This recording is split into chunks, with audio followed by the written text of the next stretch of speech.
का समय था। एक लड़का अपनी शारीरिक सुख को पूरा करने के लिए दिल्ली की जीबी रोड पर चला जाता है। और जब वहां पर जाता है तो देखता है कि वहां बहुत सारी सुंदर सुंदर लड़कियां खड़ी है और उसको बुला रही है, बुलाने की कोशिश कर रही है।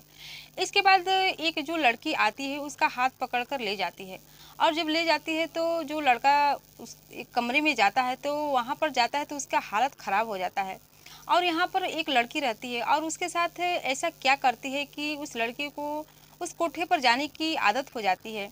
फिर एक दिन उस लड़के के साथ ऐसी घटना घट जाती है कि जिसकी कल्पना भी नहीं की जा सकती। दरअसल जो लड़की होती है उस लड़के का दोस्त हो रहती है जो कोठे पर रहती है।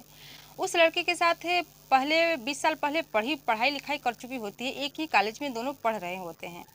तो दोस्तों आज की जो कहानी है बहुत ही इंटरेस्टिंग कहानी है, दिल को दहला देने वाली कहानी है। तो आइए जानते हैं इस कहानी की पूरी जानकारी इस वीडियो में। तो दोस्तों नमस्कार, मैं हूं ज्योति कुशवाहा और आपका ज्योति वॉइस चैनल में तहे दिल से स्वागत है। दोस्तों वीडियो में आगे बढ़ने से पहले रिक्वेस्ट है कि अगर आप मेरे चैनल पर नए हैं तो वीडियो को लाइक कर दीजिएगा, शेयर कर दीजिएगा और चैनल को सब्सक्राइब जरूर कर दीजिएगा ताकि हमारा हौसला बढ़ता रहे। दोस्तों आज की जो कहानी है ये कहानी है दिल्ली की, जिसमें एक लड़का कमाने गया होता है। एक दिन वो शाम को आराम से बैठा रहता है फुर्सत में, तभी उसके दिमाग में आता है कि चलो आज जीबी रोड की तरफ से घूम आते हैं, क्योंकि वो जीबी रोड का बहुत ही नाम सुना था और वहाँ पर वो अभी कभी गया नहीं था, अपनी पहली बार जाने की सोच रहा था। इसके बाद लड़का जीबी रोड पर चला जाता है। जब वहाँ पर जाता है तो देखता है कि बहुत सारी सुंदर सुंदर लड़कियां लाइन में खड़ी है और उसको अपने पास बुला रही होती है। तभी एक लड़की आती है और उसका हाथ पकड़कर ले जाती है अंदर और उससे 2000 रुपये लेती है और एक रूम में भेज देती है। और रूम में भेज कर दरवाजा बंद कर देती है और कहती है कि सुनैना थोड़ा इसको जल्दी निपटा देना, क्योंकि आज संडे का दिन है, आज बहुत ज़्यादा भीड़ होगी। जब लड़का उस कमरे में जाता है तो उसकी हालत ख़राब हो जाती है। उसमें एक लड़की रहती है जिसका नाम सुनैना रहता है, वो बेहद ही सुंदर रहती है। इसके बाद जब वो लड़की इसकी तरफ देखती है तो ये लड़का उसको देखता रह जाता है। इसके बाद वो जो लड़का रहता है उसको देखकर हैरान हो जाता है, परेशान हो जाता है। दरअसल जो लड़की रहती है उस लड़के के साथ 3 साल पढ़ाई लिखाई कर चुकी होती है, पहले की पढ़ी होती है। जब वो लड़का उसको देखता है तो पहचान जाता है, लेकिन लड़की इसको पहचान नहीं पाती है। फिर जो लड़का रहता है उसका नाम सुनील रहता है, वो पूछता है कि तुम्हारा नाम क्या है। तो लड़की कहती है कि मेरा नाम सुनैना है। और पूछता है कि तुम यहाँ पर कितने दिनों से रह रही हो। तो लड़का बताता है कि मैं यहाँ पर रहते मुझे लगभग 17-18 साल हो चुके हैं। इसके बाद जो लड़का रहता है कहता है कि अब मैं अपने घर पर जाऊंगा। तो लड़की कहती है, सुनैना कहती है कि क्या हो गया साहब, मुझसे कुछ ऐसी बातें हो गई है, कुछ ऐसी बातें बोल दी है जिसको आपको बुरा लगा है, जो कि आप मुझे छोड़कर यहाँ पर जा रहे हैं। तो लड़का कहता है सुनील की कोई बात नहीं है, मैं अपने घर जा रहा हूँ, अपने रूम पर जा रहा हूँ। दोस्तों इसके बाद वो लड़का रूम पर चला जाता है और जब वहाँ पर जाता है तो उसके दिमाग में ख्याल आता है कि ये लड़की सुनैना जो नाम की लड़की है ये मेरे साथ पढ़ी लिखी है, मैं इसको जानता हूँ, हो ना हो वही लड़की है।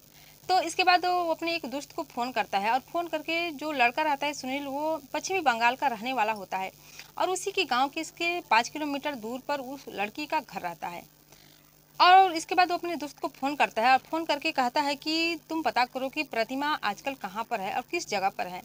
इसके बाद जो उसका दोस्त रहता है कहता है कि तुम प्रतिमा के बारे में आज क्यों जान पूछ रहे हो। इसके बाद वो लड़का कहता है कि ऐसी कोई बात नहीं है, लेकिन मुझे उसकी खबर लेनी है कि वो कहाँ पर रह रही है। इसके बाद उसका जो दोस्त रहता है, दोस्तों 2-3 दिन के बाद फ़ोन करता है और कहता है कि प्रतिमा को तो आज से 18 साल पहले गायब हो गई है, उसका पता ही नहीं चला कि वो कहाँ है। उसके परिवार वाले उसको खोज चुके थक हार गए हैं, लेकिन उसका पता नहीं है। इस पर जो लड़का रहता है उसका शक यकीन में बदल जाता है। वो कहता है कि हो ना हो सके वो जो लड़की है सुनैना नाम की, वो प्रतिमा ही है। इसके बाद दोस्तों 2-3 दिन के बाद फिर उस कोठे पर जाता है और उस कोठे पर जाकर उस लड़की से कहता है कि मुझे सुनैना से मिलना है। फिर वो जो लड़की है उसको सुनैना से मिलवाती है, सुनैना के रूम में ले जाती है। और जब वो लड़का सुनैना के रूम में जाता है तो फिर वो लड़की कहती है कि साहब आइए बैठिए। दरअसल जो लड़की सुनैना है वो उसको पहचान जाती है, क्योंकि बहुत ऐसे ग्राहक कम ही आते थे जो कि सुनैना के साथ शारीरिक संबंध नहीं बनाते थे। जब जो कोई भी ग्राहक आता था तो उसके साथ संबंध बनाता था। वहीं एक पहला लड़का था कि उसके साथ बात करके कुछ अच्छी अच्छी बात करके चला गया था। इसी वजह से सुनैना को ये याद रहता है, सुनील याद रहता है। कहता है कि आइए साहब आप बैठिए। इसके बाद जो सुनील है वो बैठ जाता है। फिर सुनैना से उसका नाम पूछता है तो अपना नाम बताती है। इसके बाद पूछा कि तुम यहाँ पर कितने दिनों से रह रही हो, क्या तुम्हें अपने घर की याद नहीं आती है। तो कहती कि याद तो मुझे बहुत आता है, लेकिन अपने यादों को मन में दबा ली हूँ। तो मेरे परिवार वाले से तो मुझे अब मुलाकात होगी ही नहीं। पता ना कितने दिन हो गए हैं यहाँ पर रहते हुए मुझे उनको देखे हुए। और वो पता ना किस हाल में होगी मेरे परिवार वाले, मेरे माता-पिता ज़िंदा होंगे मैं या नहीं होंगे, और मेरे भाई-बहन क्या कर रहे होंगे, मेरे जो आस-पास के लोग हो क्या कर रहे होंगे, ये मुझे पता नहीं है। मैं उनसे मिलना तो बहुत चाहती हूँ। इसके बाद जो लड़का रहता है कहता है कि तुम्हारे भाई-बहन सब ठीक है, तुम्हारे माता-पिता भी अभी सही सलामत हैं और तुम्हारे गाँव के जो लोग भी वो सही सलामत हैं।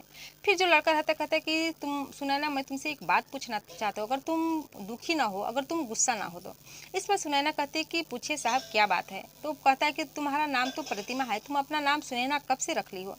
इस पर लड़की जो रहती है हैरान हो जाती है, कहती है कि आप मेरे नाम को कैसे जानते हैं? मेरा नाम तो प्रतिमा था ही, लेकिन अब सुनैना हो गया है।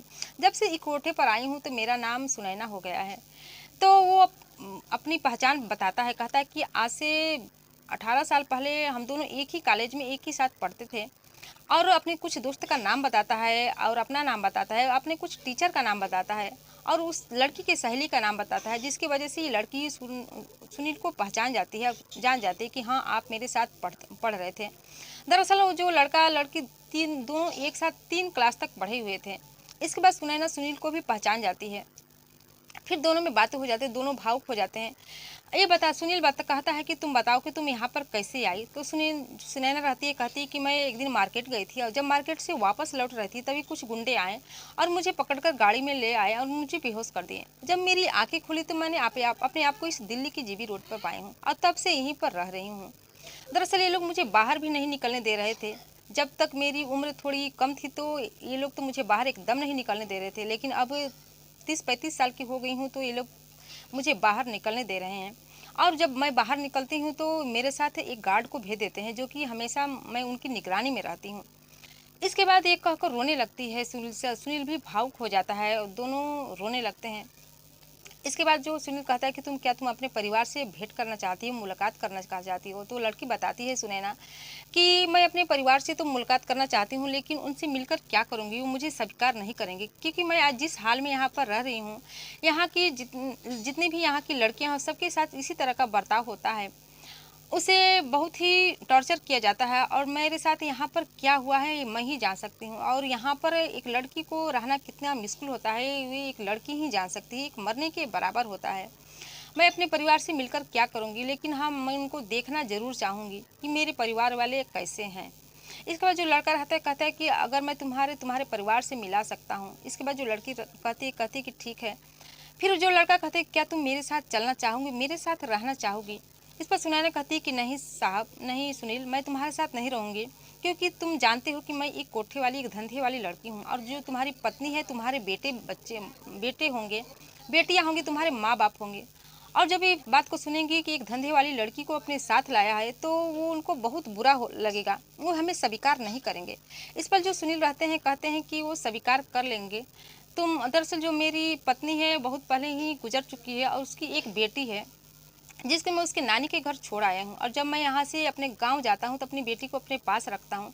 इसके बाद जब कमाने आ जाता हूँ तो उसको फिर से नानी के घर छोड़ देता हूँ। इसके बाद जो लड़की रहती है कहती है कि ठीक है। फिर सुनील उसको लेकर अपने घर आ जाता है, अपने गांव आता है, और गांव जाकर उस लड़की के गांव में उसके माँ बाप से मुलाकात कराता है, भेंट कराता है। उसके माँ बाप बहुत अपनी बेटी को देखकर, जो कि 18 साल पहले बिछड़ चुकी थी, बहुत ही खुश हो जाते हैं और भावुक हो जाते हैं, रोने लगते हैं। और जो इधर सुनील जो रहता है पूरी कहानी बता देता है कि कैसे वो सुनैना से मिला था।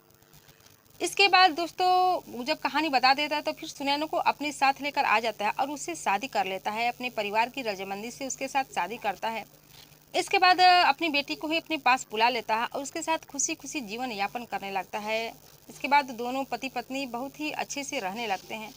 तो दोस्तों आपकी कहानी कैसी लगी? मुझे अच्छी लगी थी तो सोची कि आप लोग के साथ शेयर कर दूं।